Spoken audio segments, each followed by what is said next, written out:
And I got the race card out heavy right now because I know if she looked a certain way, if she spoke a different language, she would have been in jail the first time and that man would have been alive. So I want y'all to, some of y'all gonna say, oh my God, he playing the race card. Here we go again. This guy go on the race card. He's going to the race card. No. I know for a fact what happens in towns like this.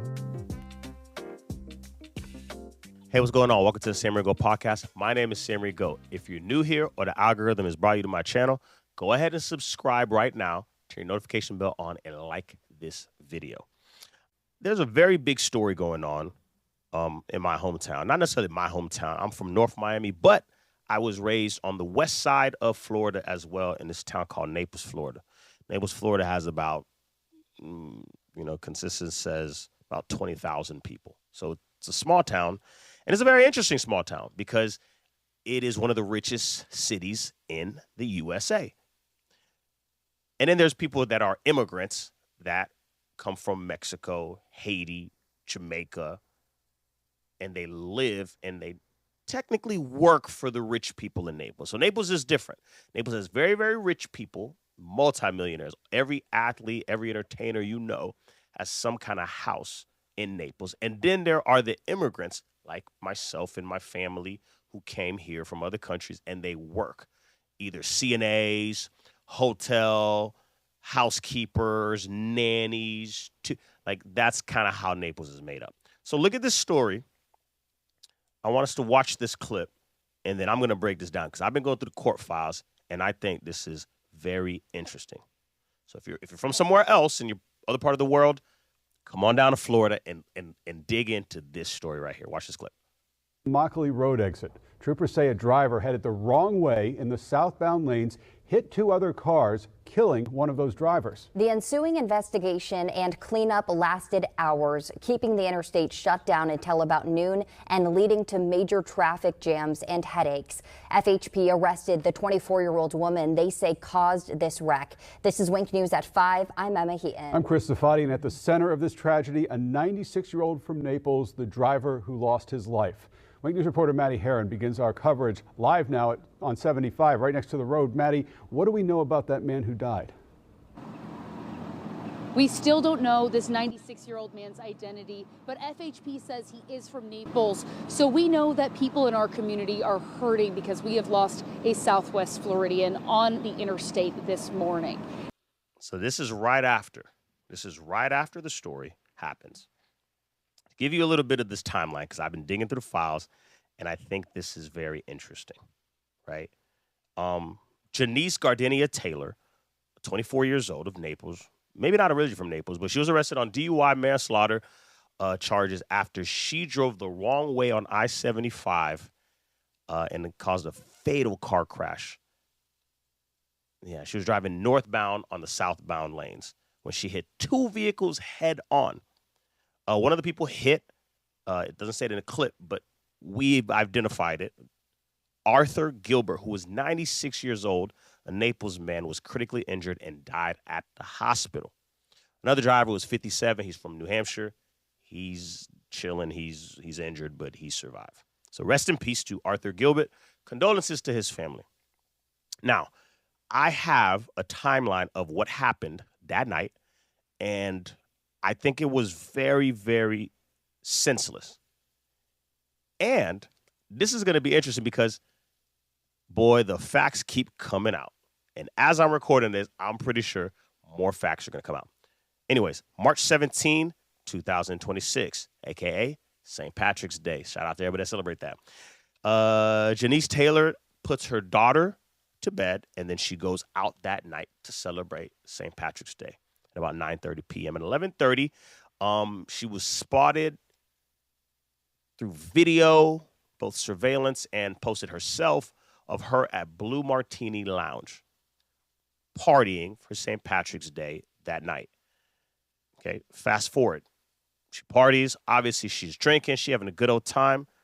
You know what I mean? Good-looking young lady, 24 years old, doing her thing. Anyways, at 2:30 a.m., she gets pulled over, not on the highway, on the street, by a police officer. Later, we found out that this guy the deputy's name is Eric Pellegrino. Remember that name, because what goes up must come down. After that, he says, hey, you are too impaired to drive.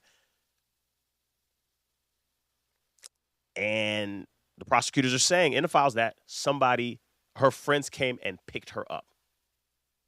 Her friends came and picked her up, and they reportedly went to Waffle House. So from the club to getting put over, friends get, pick her up.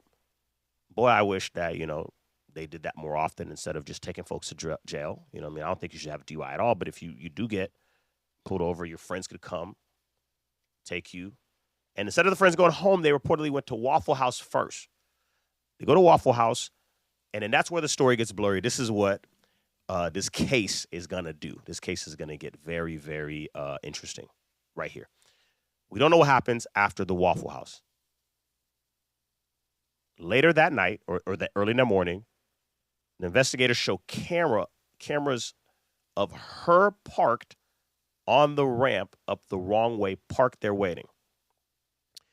And then the video shows her driving up the ramp the wrong way.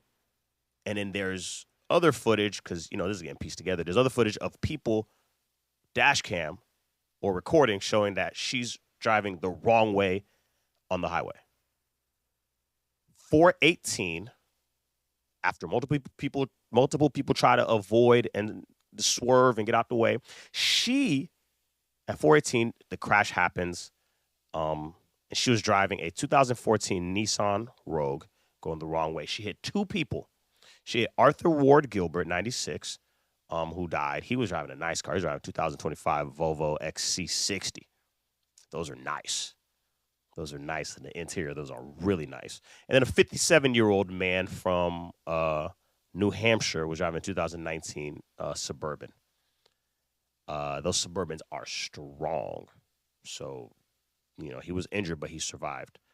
When they pulled her at the hospital, when she gets to the hospital, they did a blood draw, and her blood alcohol level, hear this, was 0.213. That's almost 3 times the legal limit.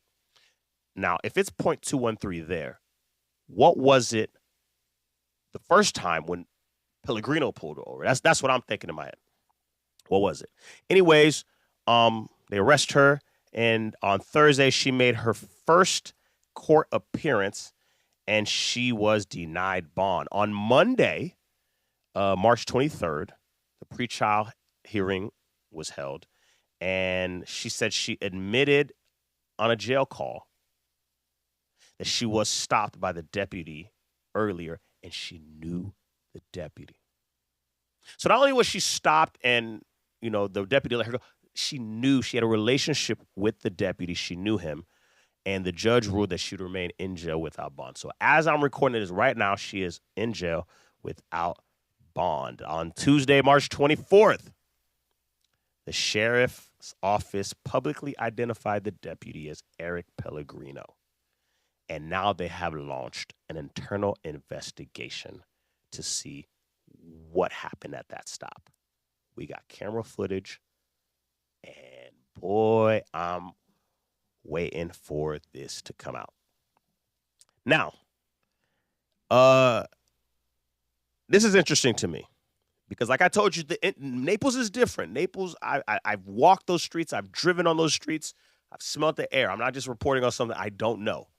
You guys who follow me from international and national, these are streets that I know. I know what happens in Naples. These police officers, I don't want to say they're racist. I don't want to say stuff like that happens, but it happens. And there's a certain favoritism towards a certain demographic. So Genise Taylor, if Genise Taylor was Maria Gonzalez and she knew how to make some bomb tacos and she knew how to dance salsa and her hips didn't lie, and if she was that, she going to jail that night off that first pullover. If her name was Marie Jean Baptiste and she could fry some good griot and she can go to church also and dance compa. If that's Marie Jean Baptiste, that first police officer, Pellegrino is pulling her over and she's going to jail. Better yet, if it was Trayvon Jackson and he had a do-rag on and he was listening to some Gunna and he was driving home from the club and he got pulled over with that blood alcohol level, not only would he have gone to jail, he might not even be alive. But because this person looked a certain way, has a certain type of relationship with the deputy, and she knows him, there's a favoritism that's fixed in, she got to go and her friends got to pick her up and take her to good old Waffle House and get an all-star and go home. At least we thought. And now this is a black eye because not only did favoritism always happens in towns like Naples and other towns. Favoritism always happens based off the color. Favoritism also always happens. But in this case, we lost a life in this. You know, and I don't know the guy who lost his life. I don't know Genise. I don't know the other gentleman. I don't know these people. You know, if I do some digging, I can figure it out. I could start making some calls and shoot. Naples ain't but that big. But at the same time, I want to approach this in a sensitive way because that man lost his life. And it was senseless. And his blood, hear me and hear me clear. What's his name? What's his name? Hear me and hear me clear. Arthur Ward Gilbert, 96 years old, who passed away. His blood is on the Collier County Sheriff Department's hands. His blood is on y'all hands. You guys failed to do the right thing because of favoritism, because of color, because of whatever you failed to do the right thing because you normally don't always do the right thing. And now this man lost his life. And boy, they coming in from all over. They're coming in from Georgia. New York is down there. Everybody's covering this story because it's a big story. So I want y'all to, some of y'all going to say, oh, my God, he playing a race card. Here we go again.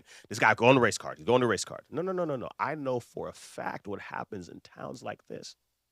And in towns like Naples, Florida, where it is multi-millionaires, and then everybody else is poverty line adjacent, or really close, favoritism happens to a certain demographic and a certain skin color.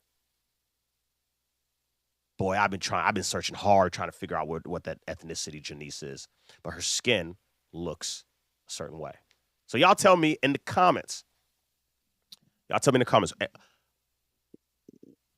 New facts you find out, throw them in there. Because this is an updating story that we all going one by one, day by day. This is getting worse and worse. It's only been a week, and so much stuff has come out.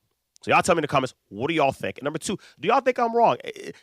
Should I put my race card away? Because to me, I got it out heavy right now. I got the race card out heavy right now. Because I know if she looked a certain way, if she spoke a different language, she would have been in jail the first time, and that man would have been alive.